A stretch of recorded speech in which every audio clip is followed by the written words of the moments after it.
Nah ya, ini disebut batasnya Q1, ini Q2, ini Q3 ya. Ini adalah daerah pertama. Nah, kemudian ini daerah kedua.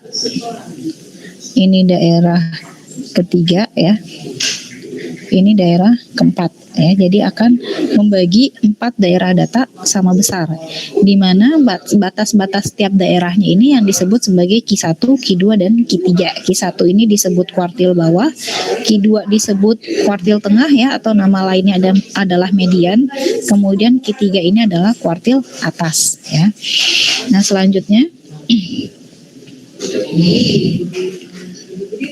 untuk kuartil lanjut, untuk data tidak berkelompok ya, kemarin kita sudah menyinggung tentang 2 tipe data ya, ada yang namanya data tunggal dan ada yang namanya data kelompok ya. Nah, kalau misalnya datanya tunggal, cara menghitung kuartil-kuartilnya itu dengan rumus yang ini ya. Jadi QI itu sama dengan nilai ke dari I dikali N+1/4 ya, dimana I-nya ini dimulai dari 1 ya, karena kuartil itu kan ada tiga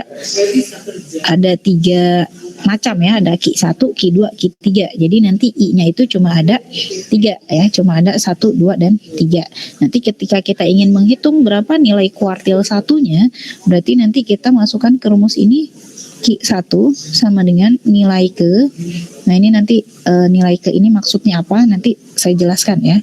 Nilai ke ini I dikali N+1/4 ya. I-nya ini langsung kita substitusi aja nilainya. Kalau misalnya Q1 berarti I-nya sama dengan 1 ya. 1, kalau kita menggunakan data sebelumnya ya. Data sebelumnya itu ada 50 data. Nah, 50 data ini berarti kan N-nya 50 ya. N sama dengan 50. Berarti langsung kita masukkan di sini 50 plus 1 dibagi 4 ya, karena kuartil ini akan membagi daerah data menjadi 4 area ya. Ini ada Q1, Q2, Q3 ya. Jadi ada area 1, 2, 3, 4. Makanya di sini penyebutnya 4 ya. Nah, selanjutnya kita lihat nilai dari ini ya. Jadi kita hitung dulu. 50 ditambah 1, 51 kali 1, 51 ya. 51 dibagi 4 berapa? 51 dibagi 4 sekitar 51 bagi 4 12,75. Ya, ini sekitar 12,75. Nah, nanti kita lihat di sebaran data kita ini ya, nilai 12,75 itu kan terletak di antara 12 dengan 13 ya. Jadi nanti kita urutkan ini data ke-1, ke-2, ke-3, ke-4, ke-5 dan seterusnya ya, sampai kita dapat ini data ke-12, ini data ke-13 ya. Nah, nanti di antara data ke-12 dengan data ke-13 kita lihat nilainya berapa di sini ya. Kalau misalnya tadi contohnya adalah nilai mata kuliah statistika ya, nanti kita urutkan dulu dari nilai terbesar atau dari nilai terkecil boleh ya, dari nilai terkecil sampai dengan nilai terbesar. Kemudian kita urutkan nilai tersebut, mana urutan ke-12 dan yang mana urutan ke-13. Nah, urutan ke-12 dan ke-13 misal ini nilainya 80, di sini 81 ya, berarti nanti nilainya itu kita jumlah bagi 2 ya. 80 ditambah 81 dibagi 2. Nah, ini sekitar 80 yang 80,5 ini ya. Ini adalah nilai Q1-nya. Ini kalau untuk data tunggal ya. Nah, kalau misalnya nanti ketika kita menghitung Q2, misal ya, kita hitung Q2 kemudian nanti ketemu nilainya, misal ini saya langsung ketemu hasilnya aja ya. Misal ketemu 40 ya. Jadi misal nanti ketemu hasilnya langsung 40, kalau tadi kan hasilnya itu pecahan seperti ini ya, 12,75. Nah, kalau misalnya nanti hasilnya bulat ya langsung aja kita urutkan data yang ke-40 berapa. Ya, misal di sini data ke-40-nya yaitu misal 85 ya, berarti nanti langsung kita isi Q2-nya itu sama dengan 85 ya. Nah, ini untuk data tunggal. Nah, gimana kalau bentuknya nanti data kelompok? Kalau nanti bentuknya data kelompok, untuk menghitung Q-nya itu rumusnya L0 ditambah C dikali I kali N ya. Ini bukan in tapi I kali N dibagi 4 dikurang F besar, kemudian nanti dibagi F kecil ya. Nilai I-nya juga masih sama, dimulai dari 1, 2, dan 3 ya, karena ini kuartil. Q-nya cuma ada 3. Nah, L0-nya itu adalah batas bawah kelas kuartil ya. Kemudian F besarnya itu jumlah frekuensi semua kelas sebelum kelas kuartil ya. Kemudian F kecilnya itu adalah frekuensi kelas kuartil. Nah, untuk data kelompok ini dari mana kita tahu kelas itu adalah kelas kuartil ya? Untuk data kelompok nanti tergantung ya. Misal kita ingin menghitung kuartil ke 1, berarti Q1. Di manakah letak kelas Q1 itu dengan aturan seperti ini ya. Jadi kita cari tahu dulu di mana letak kelas kuartilnya. Nah, kalau untuk Q1 nanti letak kelasnya itu adalah kelas yang membagi data menjadi 25% ya. Kemudian kalau untuk yang Q2 kita cari di mana letak kelas yang membagi data itu menjadi 50% ya kalau untuk Q2. Kemudian kalau yang untuk Q3 letak kelas yang membagi data sebanyak 75%. Nah, sekarang mencari tahu kelas mana letak kuartil 1 ya, saya ambil contoh kuartil 2 ya yang mudah. Nah, kita lihat di sini jumlah frekuensi kan 60 ya. Berarti kalau membagi data menjadi 50%, berarti kuartil 2-nya itu Q2-nya itu yang jumlah frekuensinya sampai dengan 30 ya, karena membagi data 50% ya. Kita gini. Dikali 50% itu kan 30 ya. Nah, kita lihat frekuensi yang sampai dengan total 30 di mana? Nah, frekuensi yang totalnya 30 ini kita hitung ya. Ini 7 tambah 4 11 tambah 8 19 ya. 19 tambah 12 31 ya. Nah, jadi letak Q2 itu di kelas 61 sampai 73 ya. Ini letak Q2 di kelas 61 sampai 73. Nah, gimana kita tahu di mana letak kelas Q1 ya? Kelas Q1 berarti 60 dikali 25% ya. Berapa nih? 15 ya. Nah, kita cari di mana total frekuensi yang 15 ya. Ini 7 tambah 4 berapa? 11 ya. 11 tambah 18 11 tambah 8 ya, 19. Berarti sekitar di kelas yang ini ya. Ini letak kuartil 2-nya ya. Kuartil 1-nya ya. Ini totalnya kan 19. Nah, kuartil 2 kan 15 ya. Berarti terletak di antara kelas yang interval 48 sampai 60. Nah, begitu juga nanti dengan Q3 ya. Q3 itu yang membagi data 75% ya. Ke sini 60 dikali 75% ya.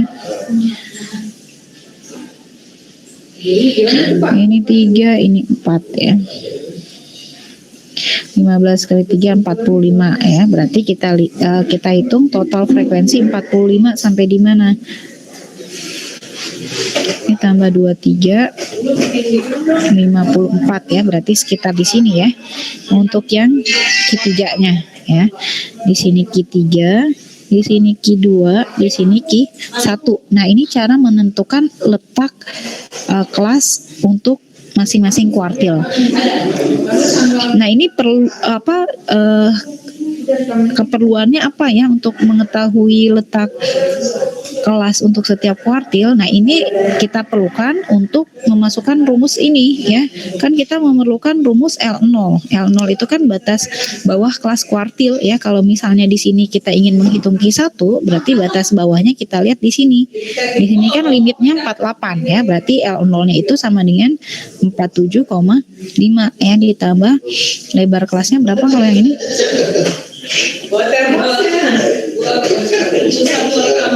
Lebar kelasnya 13 ya.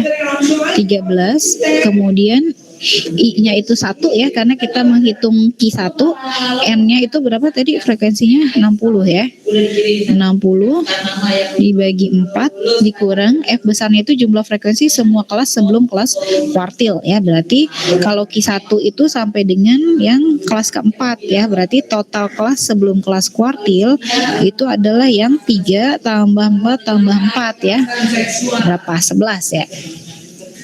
Ya, ini 11 per F kecilnya itu frekuensi kelas kuartilnya 8 ya. 8. Ini untuk yang Q1 ya. Nah, ini nanti langsung kita hitung. Nanti tinggal dihitung nilainya ya. Ini 13. Ini 1 per 4 ya. Nah, ini nanti ketemu nilai Q1-nya ya. Begitu juga untuk yang Q2 dan Q3. Nah, kemudian ini ya coret-coretannya sudah ada di sini. Nanti tinggal dicek lagi ya apakah hasil hitung-hitungannya sudah benar atau belum ya. Nah, selanjutnya untuk yang desil. Nah, desil ini adalah kelompok data yang sudah diurutkan ya, baik dari yang data terbesar ataupun data terkecil, kemudian dibagi menjadi 10 bagian yang sama besar ya. Nah, karena dia dibagi menjadi 10 bagian yang sama besar, maka nanti untuk nilai I-nya itu adalah 1 sampai 9. Ya, 1 sampai 9 untuk I-nya. Karena daerahnya kan 10, berarti I-nya ada 9. Kalau daerahnya 4, berarti I-nya ada 3 ya. Nah, untuk yang data tidak berkelompok atau data tunggal, menghitung nilai desilnya adalah dengan rumus DI sama dengan nilai ke I dikali N plus 1 dibagi 10. Nah, di sini penyebutnya 10 ya, karena daerahnya dibagi menjadi 10 bagian. Nah, kemudian I-nya ini juga menyatakan nilai desilnya ya, desil ke berapanya. Nah, cara menghitungnya masih sama dengan cara menghitung yang kuartil ya, kuartil data tunggal ya. Jadi cara menghitungnya masih sama seperti ini ya. Nanti cuma beda di nilai I-nya aja ya, I dan penyebutnya ya. Kalau yang ini kan penyebutnya 4, kalau yang desil penyebutnya 10 ya. Nah, kemudian untuk yang data berkelompok nanti rumusnya adalah DI sama dengan L0 ditambah C dikali I kali N per 10 ya. Ini penyebutnya 10 karena desil ya. Dikurang F besar kemudian dibagi F kecil. Nah, cara menghitungnya juga masih sama dengan cara menghitung kuartil ya, pakai rumus yang kuartil ini ya, masih sama seperti yang ini, cuma bedanya nanti dia di penyebutnya ya. Kalau tadi yang kuartil 4, kalau yang desil penyebutnya adalah 10 ya. Dan nanti untuk definisi L0, C, kemudian F besar dan F kecilnya juga sama ya.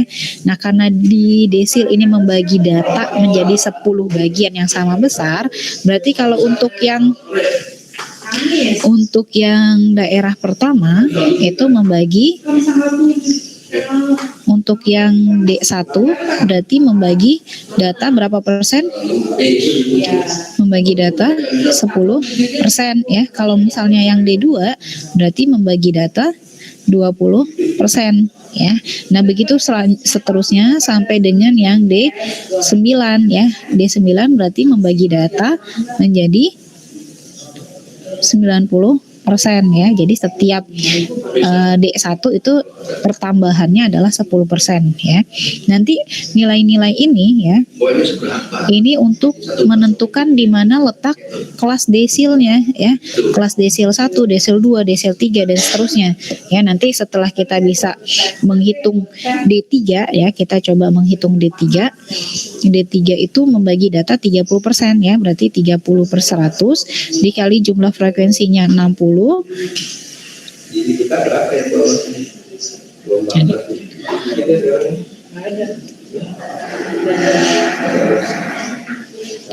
Ini 5, ini 3 ya.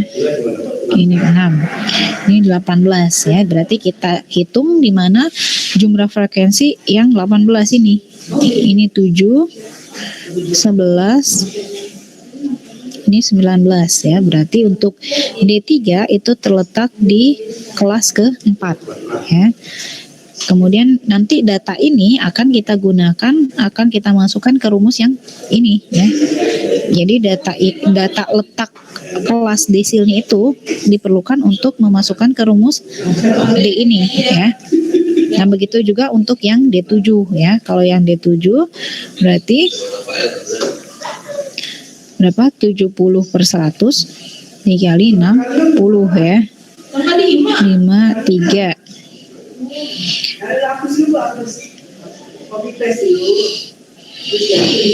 14 ya. 14 kali 3 berarti 42 ya.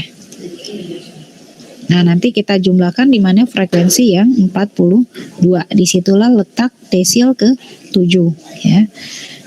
Nah, ini sudah ada contoh perhitungannya ya untuk D3 dan D7. Nanti silakan dicek apakah nilainya sama dengan yang sudah tertulis di sini atau belum ya. Nah, selanjutnya untuk persentil ya. Persentil berarti membagi data menjadi berapa? 100 bagian yang sama besar ya. Maka di sini penyebutnya adalah 100 ya, karena membagi data sebanyak 100 area ya yang sama besar. Nah, karena areanya itu ada 100, berarti nanti nilai I-nya itu 1 sampai dengan 99 ya. Nanti untuk persentil simbolnya adalah P1 ya. Berarti untuk menentukan di mana letak kelas persentil 1, persentil 2, persentil 3 sampai dengan persentil 99, berarti nanti kenaikan persennya itu adalah 1 ya. Untuk P1 membagi data berapa? Berapa persen? 1% ya. Nanti untuk yang P2 membagi data menjadi 2% ya. Begitu seterusnya sampai dengan P99 ya, membagi data 99% ya. Jadi nanti kita hitung misal yang P99 berarti 99/100 ya dikali 60 ya. Nanti sekitar berapa ini di sini? Nah, nanti nilainya ini baru yang kita hitung di frekuensi datanya ya. Frekuensi data ini kita totalkan yang termasuk yang mengcover nilai P99 ini ada di kelas berapa. Ya, nanti datanya itu akan kita gunakan untuk mencari tahu nilai L0-nya, kemudian nilai F besar dan F kecilnya. Oke, ini untuk letak data ada 3 macam ya, ada kuartil, desil, dan persentil. Sampai di sini ada yang mau ditanyakan dulu untuk materi letak data? Masih menyimak semua nggak nih? Masih Bu, masih. Ya. Oke, ada yang mau ditanyakan dulu untuk letak data? Bu, maaf, itu slide-nya emang sampai situ atau kepotong? Cuma sampai situ. Emang cuma sampai situ. Ngarep ada perhitungan selanjutnya ya. Nanti kalian sendiri yang hitung ya, yang untuk yang P1, P2. Kalau kalian ingin mengambil kelas persentil yang misal D24, coba aja dihitung sendiri ya. Nah, untuk tugas selanjutnya ya. Tugas selanjutnya yaitu coba dengan data tugas yang sama ya, yang tadi data mata kuliah statistika, kalian hitung nilai kuartil ya. Jadi tugasnya itu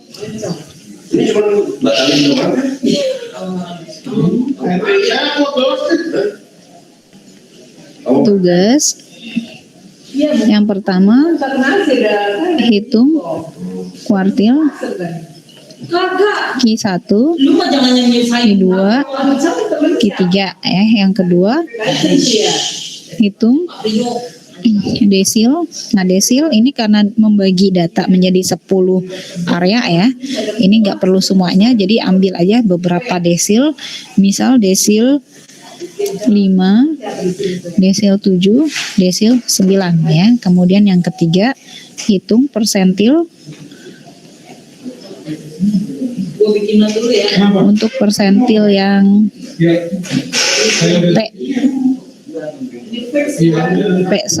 P9 udah ya. P29, P89 ya. Cukup untuk 3 soal ini ya. Untuk yang soal 1 ada 3, soal 2 ada 3, soal 3 ada 2. Paham nggak tugasnya?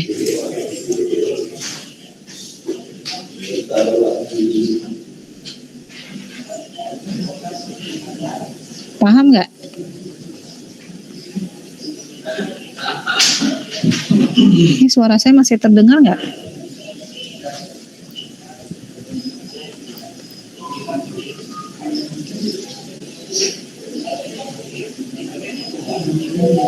Oke, coba saya minta di on cam dulu semuanya. Masih pada nyimak atau enggak?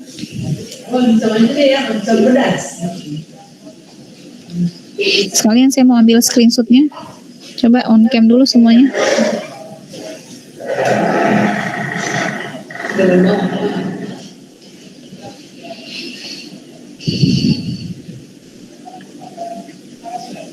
Ya, saya ambil screenshotnya ya. Ini siapa nih yang belum on cam nih?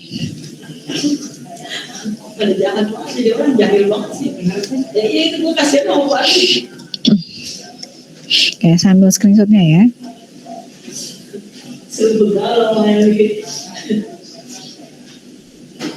Nah.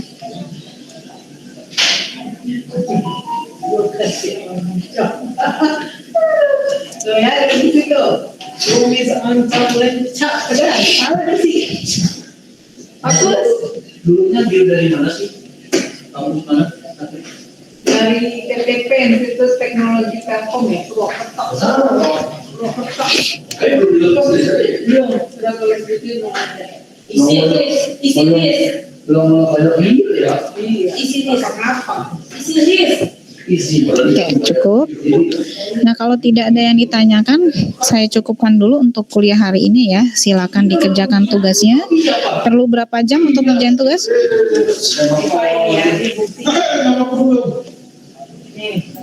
Satu hari. Kenapa? Malam Bu, soalnya hari ini ada 2 matkul lagi Bu. Oke, saya kasih 1 hari aja waktunya ya, cukup ya. Oke. Nanti dikumpulkan di Google Classroom seperti biasa ya. Oke, untuk kuliah hari ini saya cukupkan dulu ya. Saya akhiri. Kuliah minggu depan adalah kuliah terakhir sebelum UTS ya. Jadi nanti kita akan offline.